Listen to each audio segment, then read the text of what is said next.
PCI Media, Vancouver, BC. Welcome back to the new PCI Daily News Roundup brought to you by Philippine-Canadian Inquirer and CanadianInquirer.net, where you can browse for the latest news development with complete stories anytime. I'm Manny Noelabuel. Thank you for joining us. We have the latest news development. In the news, Lozano files impeachment case against Robredo. Oliver Lozano, a Marcos loyalist and lawyer, beat the congressman by filing an impeachment complaint against Vice President Leni Robredo. The complaint was filed yesterday afternoon before the office of House Speaker Pantaleon Alvarez. Lozano went with radio broadcaster Melchor Chavez, who represents Volunteers for Good Government.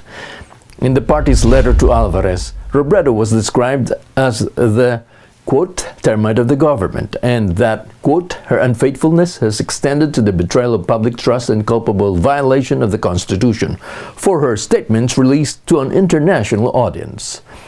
Lozano also said that, quote, she betrayed the people by shaming the nation with her dishonest message to the United Nations, and that Robredo, quote, didn't present any iota of evidence for her claims.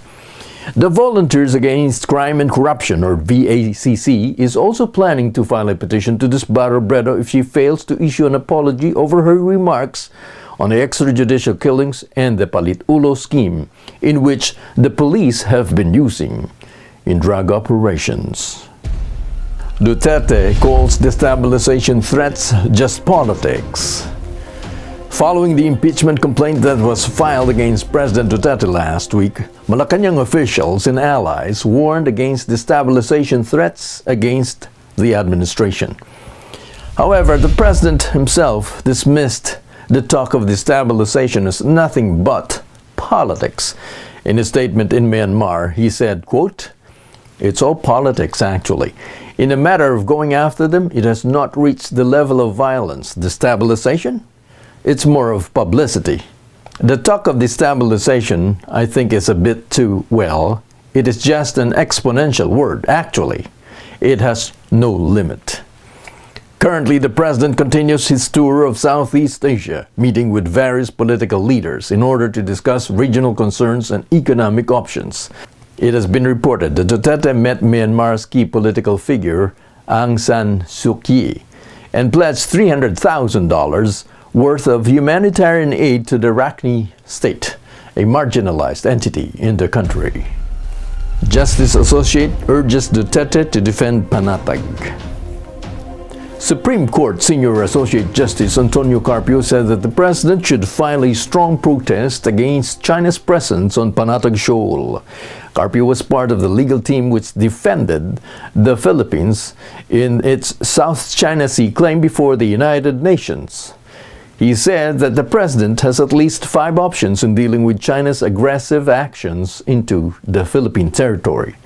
He said that Duterte is mandated to defend the territory as stated in Republic Act No. 9522. It is a declaration that the Scarborough Shoal and the Kalayaan group of islands are part of the national territory. Carpio mentioned that China's move is a clear act of trespassing a sovereign state. Another option is to invoke the Mutual Defense Agreement with the United States in order for the U.S. to come in and intervene. However, given the president's stance and political strategy, this will seem very unlikely. The president himself wanted an independent foreign policy for the Philippines. And that's the Roundup News for Tuesday. I'm Manny Noelabuel. Thank you for joining us. We'll see you again tomorrow. Goodbye.